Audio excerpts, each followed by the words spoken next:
Yo quisiera que buscáramos en nuestra Biblia Efesios 4 y vamos a ver los versículos 26 y 27. Dice la palabra del Señor: airaos, pero no pequéis. No se ponga el sol sobre vuestro enojo, ni deis lugar al diablo. Vean que dice, pueden sentir ira, pero no pequen. Dice, airaos, pero no pequéis. Entonces aquí vemos, hermanos, que la ira en sí no es mala. La Biblia narra que Jesús sintió indignación en unos momentos. Dice la Biblia que Él se enojó cuando estaban vendiendo productos afuera del templo y tiene un trasfondo el por qué Él se molestó, pero lo cierto es que Él se molestó y le dio vuelta a las mesas, le desbarató todas las cosas. Sin embargo, dice la Biblia que Jesús no pecó. Entonces, el airarse, el enojo no es un pecado. La ira, hermanos, es una emoción misteriosa y peligrosa. Misteriosa porque a veces no sabemos el por qué reaccionamos de alguna manera. No entendemos a veces por qué nuestras reacciones, nuestro semblante, nuestras actitudes nos traicionan muchas veces. Y peligrosa porque de verdad uno puede llegar a cometer hasta las peores tonterías en la vida. Y Dios dejó un diseño para la ira y era el de alertarnos, el de darnos una postura adecuada para resolver conflictos. La ira nos hace que nos concentremos, la ira nos hace que estemos preparados en ese momento para resolver. Por eso en ese momento todo se focaliza. El problema, hermanos, es cuando no manejamos la ira, cuando no la controlamos, sino que la ira nos controla y terminamos cometiendo todo tipo de barbaridades. Entonces, en sí la ira no es un pecado. Lo que hacemos cuando estamos enojados, eso es lo que constituye el pecado. Había una mujer que nadie la aguantaba en el trabajo. Era de aquellas mujeres que dicen, mira a mí, no me toques. Entonces los compañeros lo que hacían era, solo cuando llegaban a dejarle algo, solo se lo ponían en el escritorio, decían, aquí le manda el jefe, aquí le dejo tal cosa, y solo el puro recado, y así como con permisito, porque no se podía tratar con ella. Empezó a compartir en los almuerzos, y resultó que esta mujer había sufrido la muerte de su hija por anorexia. Es decir, cuando las personas dejan de comer porque se creen gordas y se mueren por falta de nutrientes. Entonces esta mujer estaba destruida, había caído en un estado de amargura y se sentía enojada con medio mundo. Bueno, con su esposo estaba enojada porque no tomó en serio el problema cuando le decía. Y el marido siempre decía, mira, así son los adolescentes, son pila de los adolescentes, ya le va a pasar. Lo agarró con una liviandad lo que la mujer le decía. También estaba enojada con las amigas de su hija, porque le entusiasmaban y le decían, qué bonita te estás poniendo, cómo estás adelgazando, qué has hecho. Y eso alimentaba el no seguir comiendo a su hija. Se sentía molesta con la familia porque no entendían la gravedad del asunto. Solo le decían, obligarla a comer, meterle la comida. Estaba enojada con los doctores porque no habían sido diligentes. Solo le decían, no se preocupe, la tenemos en observación. En el hospital también estaba enojada con los del hospital porque solo le decían, estamos haciendo lo que podemos. Estaba enojada consigo misma por no haber podido hacer algo en el momento que su hija le necesitó. Estaba brava con Dios porque no le salvó a su hija. Y estaba brava con su hija, a pesar que estaba muerta, porque no luchó por sobrevivir, porque no cambió, porque se dejó llevar por esa presión hasta que se murió. Entonces, hermano, aquí encontramos algo. Muchas veces nos sentimos dañados por personas y sentimos que han marcado nuestra vida. Pero otras veces nosotros somos los que estamos dañando. Y este juego, hermanos, no es algo que puedan manejar a veces las personas. Porque a veces nos vamos a encontrar reproduciendo literalmente lo que no queríamos. Así que necesariamente, hermanos, tenemos que aprender a manejar esto, porque son muchos daños los que traen a nuestra vida. Yo quisiera que ahora meditáramos en algunos daños de todo lo que puede traer la ira. Y un daño que trae, hermanos, es que la ira destruye nuestras relaciones. La ira destruye las relaciones. La ira se pasa llevando todo lo que hay en el encuentro. La ira hace pedazos las relaciones, incluyendo las relaciones cercanas como el matrimonio, la relación con los padres, la relación con los hijos. La reputación de una persona se la puede pasar llevando una persona enojada. Las relaciones con otra gente, el trabajo, negocios, tratos. La ira destruye todo. Porque los que nos rodean no quieren estar cerca muchas veces de algunas personas por sus explosiones de ira, porque estallan y entonces da ansiedad estar cerca de algunos. Hay algunos, hermanos, que a la gente que está cerca le da ansiedad estar a 1,5 metros, porque sienten que cualquier cosita va a pasar y ya va a reventar, ya va a estallar, va a empezar con sus gritos, va a empezar con sus quejas. Entonces se vuelve un ambiente en el que todo el mundo quisiera esconderse o salir corriendo. Y el problema es que algunos, hermanos, no es que quieran estallar en la casa. Algunos no es que quieran destruir las relaciones con sus hijos. Algunos el problema es que no saben cómo manejar la situación, no saben cómo enfrentar la situación.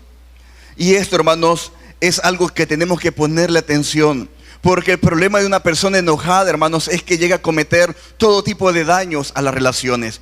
El Proverbio 27:4 dice: cruel es la ira e impetuoso el furor. Cruel es la ira e impetuoso el furor. La persona se vuelve cruel, algo que quizás no quieren las personas, pero se ven transformadas así por no saber manejar la ira. Yo creo que algunos escucharon de la noticia de hace como 3 semanas o 4 semanas allá en Ciudad Delgado, de una madre con la hija que andaban huyendo, queriendo separarse del marido y el padre, en ambos casos, pero se acercaban, lo aceptaban, pero esta persona era violenta, era iracunda y maltrataba a su esposa y a su hijo, y se le corrían, se iban a vivir a otra colonia y así andaban. La cosa es que salieron huyendo para Ciudad Delgado, y estando allí él los encontró, una vez más entró a la casa y volvió al mismo patrón. Entonces madre con hija decidieron que la única solución era matarlo entre las dos. Así que, según la noticia, agarraron un garrote hasta medio dejarlo atontado y después le quitaron la cabeza. Este no es el único caso así. Lo cierto, hermanos, es que aunque quizás las personas no lleguen a ese punto, algunos, pero la verdad es que estamos siendo afectados algunas veces por la ira, y llega un ambiente hostil en la casa. Hay hombres que pasan estallando por todo, o mujeres que gritan por todo, y van y agarran la mente de sus hijos o la mente de su cónyuge, y ahí llegan a vaciar toda la ira del día, todo lo que recogieron, reclamos de los clientes, pleitos con el jefe, todo lo que anduvo recogiendo, que le pitaron la vieja, todo lo que anduvo recogiendo del día, lo que acumuló, llega a la casa y empieza a vaciarlo en los demás que viven allí. Día a día, vacía. Eso sí, el domingo que descansa quiere que todos anden contentos, sonrientes, porque ahí está en la casa. Entonces, a veces está que en la casa, cuando está allí, todos están callados para no meter las patas. Y mientras más se callan, más cólera agarra el otro. Y mientras más cólera agarra, más se callan los demás. Y se vuelve un ciclo hostil en el que nadie sabe cómo vivir ahí adentro. Todos quisieran mejor tener una razón para estar afuera y solo llegar y enterrarse suavemente en la cama, echarse la colcha y esperar que el sol amanezca para salir corriendo otra vez. Y hermanos, es bien complicado porque la ira la manejamos todos en diferentes intensidades, pero la ira la manejamos todos. Algunos creen que la ira es solo aquella persona que va y revienta en cólera y hace cosas y dice palabras violentas. Pero también los que supuestamente se lo tragan también son iracundos. Digo supuestamente o entre comillas porque la ira, hermanos, no es algo que se puede acumular. El corazón no es como una nube virtual donde usted le puede meter todo sin límite. El corazón tiene límite. La capacidad de soporte de la ira tiene límite. Y siempre, aunque la gente se la quiera tragar, van a haber fugas. Esta semana me tocó atender a un niño que desde la segunda planta le aventó algo a un señor. Y el señor, cuando volteó a ver la cara y empezó a reclamar, le decía: ¿y qué pues? ¿Y qué pues? Un niño chiquito. Entonces, sencillamente estaba reproduciendo algo que estaba viviendo, ¿verdad? Entonces, hermanos, necesitamos el aprender a resolver nuestras relaciones, porque si no las resolvemos se va a pasar llevando todo. Yo he sido una persona muy iracunda, hermanos. A veces a la gente le da risa cuando le comento, pero para mí era un ciclo frustrante entre gritar y explotar, y después sentir una presión que me baja, sentir dolor, sentir culpa y sentir tristeza, impotencia.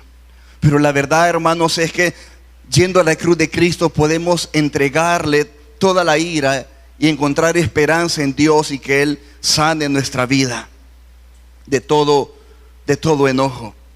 También, hermanos, aparte de dañar las relaciones, la ira destruye nuestro cuerpo. La ira destruye nuestro cuerpo. Es de todo sabido que mucha enfermedad, hermanos, es provocado por el estrés, es provocado por el enojo, porque eso daña el hígado, daña el corazón. Hay una relación directa. Cuando hay mucho estrés generado por la ira, la persona produce micro rupturas en las arterias y en las venas, y esto le va haciendo más vulnerable con el tiempo a tener un paro cardíaco o a tener un problema que se le desencadene en la muerte. Hay personas que los médicos le han dicho que o se calma de agarrar cóleras o se va a morir. Esa es la medicina, ese es el tratamiento: o deja de agarrar cólera o se va a morir, porque ya tienen en el borde el estado del hígado. Entonces, la ira definitivamente, hermanos, está acabándose el cuerpo de muchos. Pero no solo el cuerpo, hermanos. La ira también destruye el alma. La ira destroza el alma. Porque cuando uno está enojado, se viene de todo tipo de sentimientos, se viene de todo tipo de pensamientos, hasta los más irracionales, hasta los más descabellados. Se viene cuando estamos enojados. El Proverbio 14, versículo 17 dice: el que fácilmente se enoja hará locuras, y el hombre perverso será aborrecido. El que fácilmente se enoja hará locuras, porque es el enojo el que le lleva a tomar las peores decisiones. Es el enojo el que le lleva a arrebatarse muchas veces. Yo no sé si usted ha escuchado alguna vez que alguien dice: no puedo creer lo que hice. Lo dice después de haber estallado en cólera. Y después del estallido, después de haber hecho lo que hizo, le baja una presión y dice: no puedo creerlo. No puedo creer lo que dije. No puedo creer lo que hice. Y la gente le pregunta: ¿por qué lo hiciste? Y ellos dicen: no sé, cuando sentí ya lo había hecho. Cuando sentí ya agarré mis cosas y me fui. Cuando sentí yo puse mi renuncia. Cuando sentí le grité al dueño de la empresa. Cuando sentí le ofrecí la calle a mi hija. Pero la verdad, hermanos, es que no es que no sepamos. No es que no sepamos qué ocurrió. Y no es que porque no sentimos a la hora que lo hicimos. Sencillamente hicimos locuras por no manejar la ira. Porque hay personas, hermanos, a las que no les gusta que le digan nada. Hay personas a las que no se le puede contradecir nada porque revientan. Hay personas que no pueden oír una opinión diferente porque explotan. Yo les he dicho: algunas personas no son de mecha corta, son de contacto, de soplo. Son térmicas. Solo el sentir cerca a alguien explotan. Entonces, hermanos, hay personas que no quieren que nadie les diga nada. Les estorba la palabra no. Les estorba que les digan algo contrario. Y algo que es cierto es que si usted no hace nada ahora y sigue adelante, va a seguir sufriendo. Porque la ira sigue destruyendo. La ira sigue acabándose el alma, sigue destrozando corazones, sigue destrozando matrimonios. La ira sigue provocando despidos.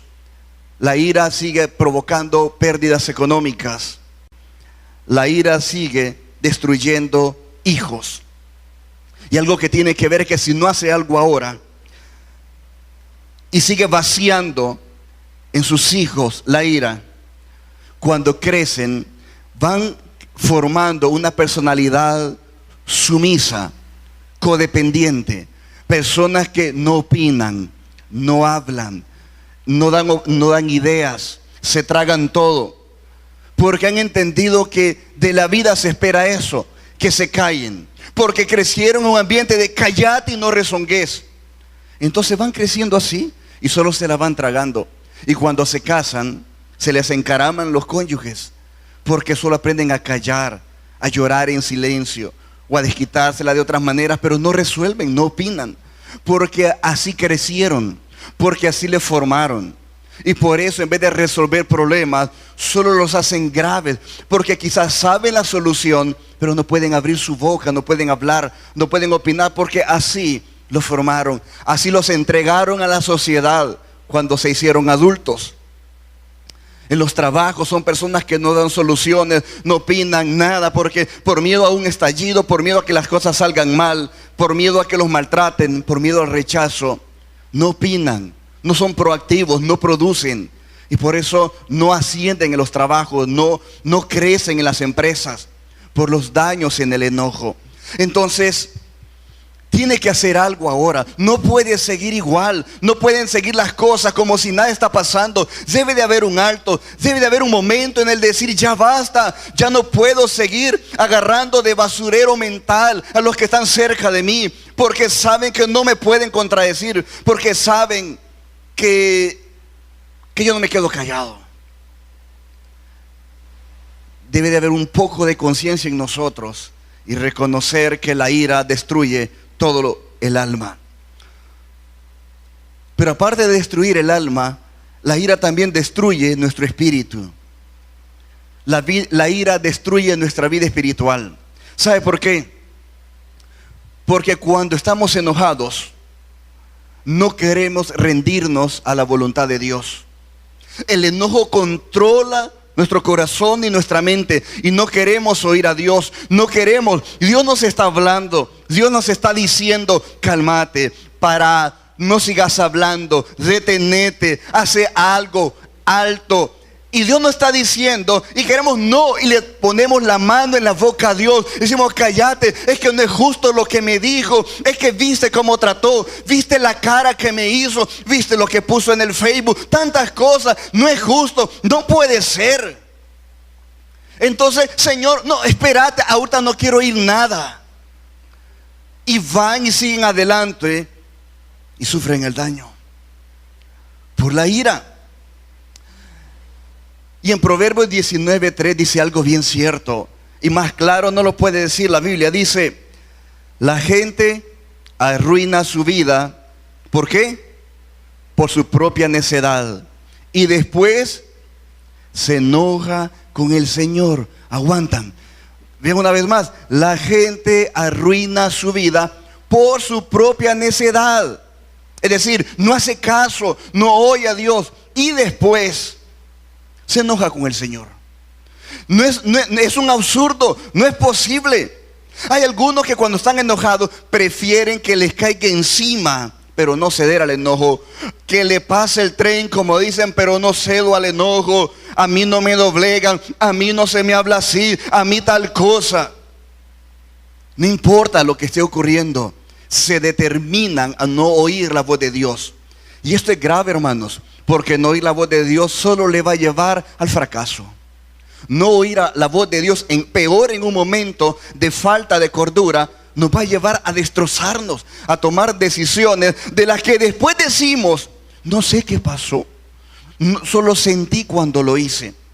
Y no es que no sabe qué pasó. Dios le estuvo hablando. No es que Dios no quiso detenerlo. Dios le decía: para, alto, hace algo. No está bien lo que estás haciendo. No está bien cómo estás tratando a tu mujer. No está bien cómo le estás faltando de respeto a tu marido. Dios sí lo hacía. Dios nos habla. Pero el enojo calla la voz de Dios. Se vuelve fuerte nuestro deseo de desquite. Entonces, hermanos, eso, cuando hemos desencadenado el enojo y no haber tomado en cuenta a Dios, esto produce depresión. Porque después de haber explotado, viene tristeza, viene culpa, viene como una goma emocional. Porque no tuvimos que haber dicho lo que dijimos. Porque salieron palabras que no tendrían que haber salido. Porque amamos a las personas. Y el descontrol, el orgullo nos llevó a violentarlos, a destrozar su corazón. Y sentimos pesar y entonces nos deprimimos. Y la depresión no manejada produce enojo. Entonces tenemos que hacer algo ahora. Usted tiene que hacer algo hoy, no de a poquito, no más adelante. No puede seguir igual, no puede seguir viviendo como está viviendo. No es posible. Algo de amor hacia los que viven con usted debe de haber. Un poco de cordialidad hacia las personas con las que trabajamos, con las que compartimos el vecindario. Debe de haber en nosotros. Algo tiene que hacer Jesús en nuestra vida. Y todo tiene que partir reconociendo que tenemos un problema con la ira. Debemos de reconocerlo. Debemos de reconocer que lo que no queremos, a veces terminamos haciendo. Las reacciones que detestamos de nuestros padres, a veces son las mismas que estamos reproduciendo nosotros. Y tenemos que entender y reconocer que necesitamos a Dios. También debemos reconocer cuando a veces no sabemos manejar a las personas con ira. No es solo mi caso, mi ira. También tenemos que aprender a cómo tratar a las personas iracundas. Porque si no sabe cómo tratar o cómo vivir con un iracundo, usted va a estar no solo tragando, eso es mentira. Se va a degradar, se va a resentir, se va a llenar de amargura su corazón, va a estar desbordando, va a destruir su vida. Tiene que aprender. A veces no sabemos cómo le digo las cosas, no se le puede decir nada a esta mujer. También es probable que usted ande algo de ira en su corazón. El corazón acumula y hay que ir a vaciarlo delante de Dios. Y tenemos que vaciar esa ira delante de Dios, vaciar el corazón, derramar nuestro corazón delante de Dios. En la primera carta Pedro decía, en el capítulo 5, versículo 7, echando toda vuestra ansiedad sobre Él, porque Él tiene cuidado de vosotros. Echando toda la ansiedad. Ya no tenemos que estarle echando en la gente, en las personas que nos rodean. Dice que vayamos y se le echemos a Dios toda la ansiedad, porque Él cuida de nosotros. La ira muchas veces viene porque las expectativas que nosotros teníamos a veces no se cumplieron, y eso provoca la ira. Pero Dios nos muestra que nos cuida. Dios nos muestra que Él es fiel y verdadero. Debemos de renunciar a nuestro derecho de aferrarnos a la lista de resentimientos. Todos llevamos una lista, quizás no escrita, pero hay personas con las que nos vamos resintiendo en el camino. Pero si usted quiere ser libre de la ira, tiene que entregarle esa lista de resentimientos a Dios, para que Dios le llene de su presencia. Pero para que Dios llene de su Espíritu Santo, primero Él quiere limpiar nuestro corazón. Dios no quiere caerle encima con su espíritu, encima de la ira, resentimientos, enojos. Ese no es el colchón que Dios quiere en nuestro corazón para reposar su Santo Espíritu.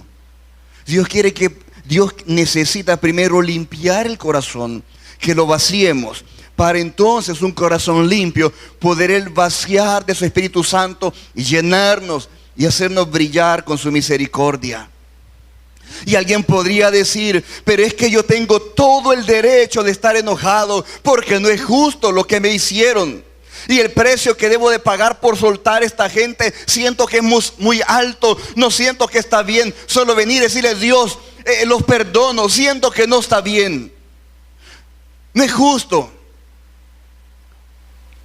Y el rey David hablaba acerca de una ofrenda en el segundo libro de Samuel, capítulo 24, versículo 24, en la versión lenguaje actual, y decía: te lo agradezco, dijo David a alguien que le regalaba algo para ofrendarle a Dios.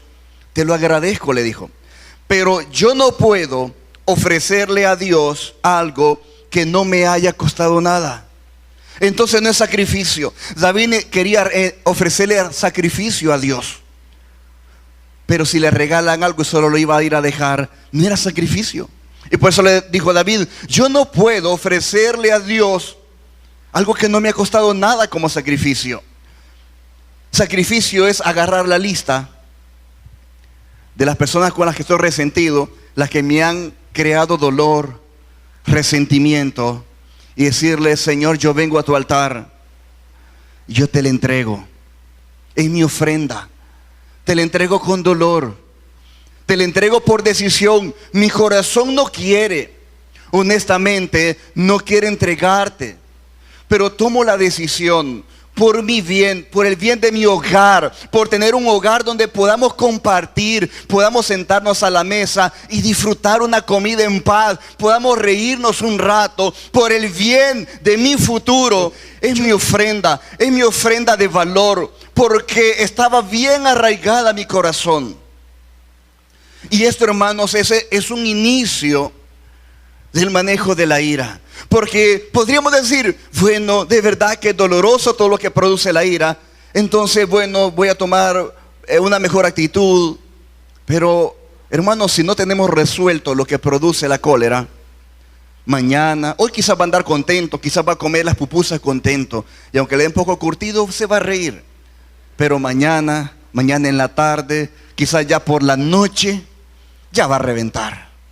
Entonces no se puede, no hablamos de una solución así. Aspirar a una solución verdadera requiere de un proceso que tenemos que estar dispuestos a llevarlo. Y por eso, hermanos, estamos hablando, hermanos, de aprender a parar en un momento dado, de aprender a cuándo detenerme, cuándo hacer un alto, saber cómo frenarme en el momento en el que no esté tan enredado que después no sepa cómo salir del pleito. Aprender a pararme en el momento adecuado, saber cómo confrontar a las personas iracundas también, saber cómo manejar la ira, no cómo evitarla. La solución no es negar la ira, no es apagarla. La ira Dios la ha dejado para alertarnos, para provocarnos a resolver. Estamos hablando de manejarla para bien. Estamos hablando de saber resolver conflictos con carácter, con firmeza, con determinación, con compromiso. Pero una ira saludable, bien manejada, usando nuestros instintos, nuestro estado de alerta para lo que tiene que ser. Pero no que nos perdamos el control, no que nos desbordemos. Es decir, que no que nos vayamos a ningún extremo, ni ser codependientes, solo tragando, ni ser personas explosivas.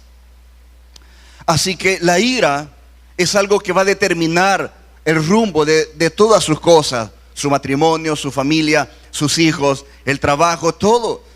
La vida misma se lo ha ido enseñando. Entonces tiene que aprender a manejar la ira para usarla para bien y no que le siga trayendo estragos a su vida. Por eso es necesario el que hagamos un compromiso con Dios. El que transforme a Dios. Es mentira que uno va a cambiarse a sí mismo. No podemos. Yo intenté muchas veces, lloraba amargamente, hacía tratos con Dios, hacía lo que fuera, y era mentira. Reventaba una vez más. Habían patrones de crianza y luego formados en la calle que me hicieron iracundo. No era cuestión de decir: no, hoy me quito el traje de bravo y me pongo uno dulzón. Era imposible. Pero Dios puede hacer ese cambio. Por eso yo le propongo hacer un compromiso con Dios ahora. Hay 4 factores que son los que la provocan normalmente. Tiene que identificarlos. Tiene que identificar las formas de manejar la ira, buenas y malas. Y tiene que aprender a resolver conflictos, no a tragarse los conflictos, solo agravan los problemas. Tiene que aprender a resolverlos, pero a resolverlos bien, y lo va a aprender. Pero ese es un proceso, por lo cual yo le hago un llamado a que haga un compromiso con Dios y dejar la parte de transformación a Dios, dejar que Dios opere. Nuestra parte es estar abiertos, abrir nuestro corazón completamente a Dios para que Él haga lo que tenga que hacer. El cambio lo hace Dios, pero vale la pena por su bien, vale la pena por su familia, vale la pena por sus hijos, vale la pena porque estar bien en la casa después de Dios lo es todo. Uno puede tener problemas graves afuera, económicos o de lo que sea, y nos tensan, pero si estamos un solo frente como familia, nos sentimos fuertes, nos sentimos listos para enfrentar lo que tenga que venir, porque estamos unidos, lo hemos hablado, hemos hecho base y sabemos lo que vamos a hacer. La vemos venir, pero estamos juntos. El problema es cuando en la familia estamos mal. Entonces sentimos que no hay nada que hacer, no hay para dónde. Pero Dios es fiel y verdadero y puede transformar nuestra vida. Hay alivio en Dios, hay esperanza. Él sigue transformando personas que se entregan a Él. Así que, ¿por qué no hacemos un trato ahora con Dios? Primero, un compromiso de dejar que Él nos transforme. Y empieza por reconocer que necesitamos que Él haga algo, que no podemos seguir igual. También el entregar la lista de resentimientos a Dios y hacer un compromiso de darle este espacio a Dios para que Él transforme nuestra vida. ¿Por qué no se pone de pie y oramos y le decimos al Señor que tome el control de nuestra vida? Cierre sus ojos, olvídese del resto y comience a orar. Dígale al Señor que le necesita. Padre, el dolor, el enojo trae tantas cosas, Señor, dolorosas, que algunas de ellas ni quisiéramos recordarnos. Qué vergüenza, Señor, las cosas que han salido de la boca, las cosas que hemos hecho. Nos da vergüenza, Señor. Pero no podemos hacer nada con el pasado, pero sí podemos ahora